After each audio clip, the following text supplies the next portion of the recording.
Tennis Chara Felice. Because you go a little bit away from the ball. You have to try to go in for the ball. Now it's a little bit kick on the ball, but there is no pace on the ball. It's a little bit just when you're hitting on both sides, you're going up. Istanbul Championship 2012 Women's Tennis. Get more back, it's tougher. And then keep going when you have a chance to go to open course. Right? You hear it now very quick on the short ball. Okay? Be patient. She's going to play some ball, but she's going to weaken more and more. But you don't want to be that you get too far behind. You're going.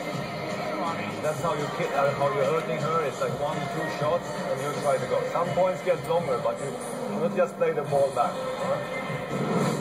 Bring it in there. Thoughts on that advice? Well, it was a great point he made, but the balls bounce up, but they don't bounce hard through the court. So he felt that Maria's pulling up on some shots to stay with him and move forward.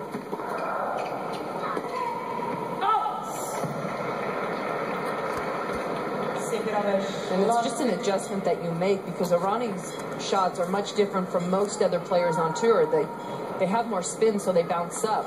They don't come at you quite as quickly, so it's an adjustment that you make with the timing of your shot and also your footwork. And that's something Maria's still getting in rhythm so far in this match.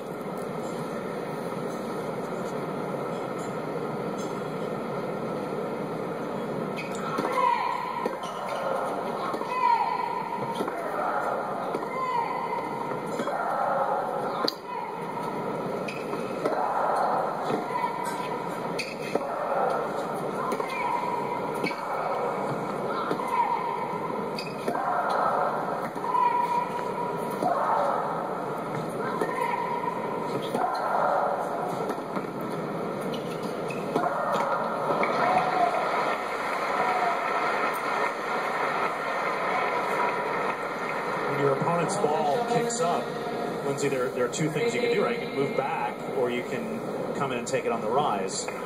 Thomas was telling her to Yeah, she's got to take it on the rise. She's not a player that's comfortable moving back. Someone like Wozniacki will move back to try and reset her position and start the rally. But especially with Errani's balls that don't come with a lot of pace through the court, you have time to move up. Much tougher sometimes against Stosur, who also hits through her forehand with spin.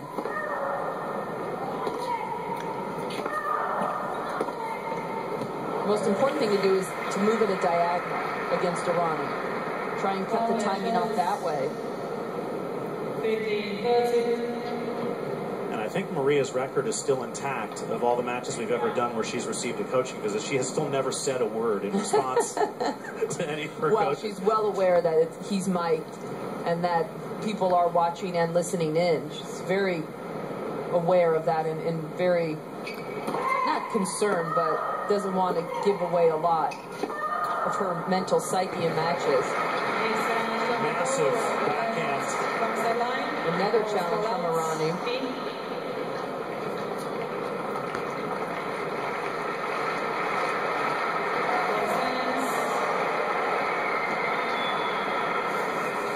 Catches the outside, so break points coming from Maria.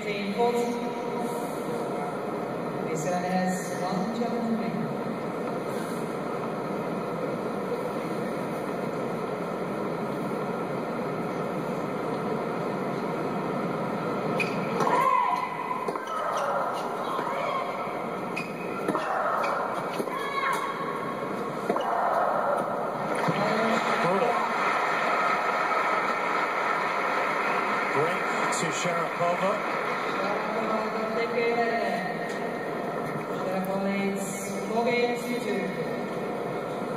Thomas Hogstead can sip on his soda with contentment, knowing that his advice worked.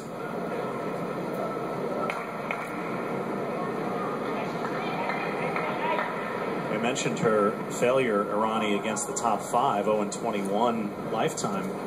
She had never even had a top 10 win in her career until she got to the French this spring. She was 0-28 against the top 10, and then wound up notching 2 top 10 wins at Roland Garros this year.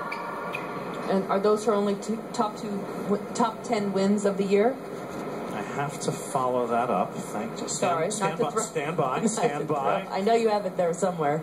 She beat So she beat Kerber and Stosur at the French. Checking.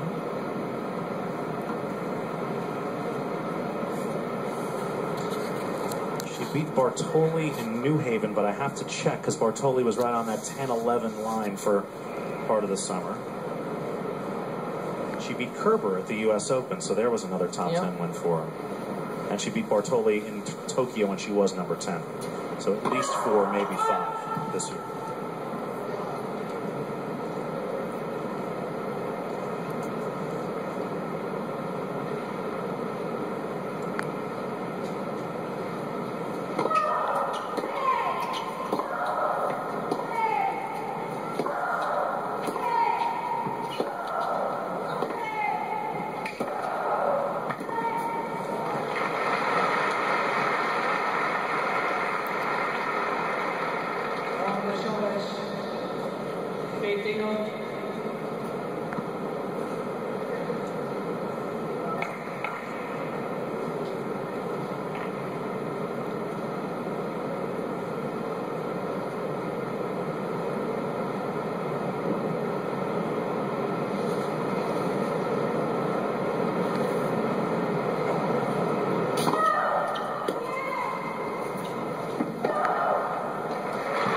Sharapova really starting to seize control of this match.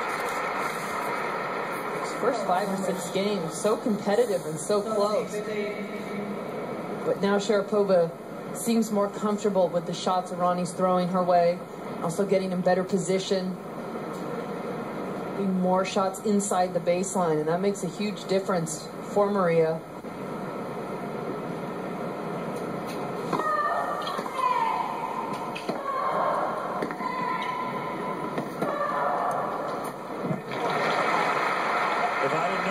I would say she's doing exactly what Thomas Hogstead told her to do. Yeah, in the beginning it did seem like she was trying to go behind Errani a little too often.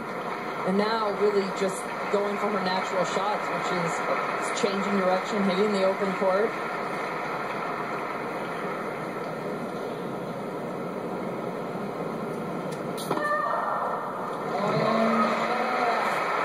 Well, she's grooving now, a 5-2 lead.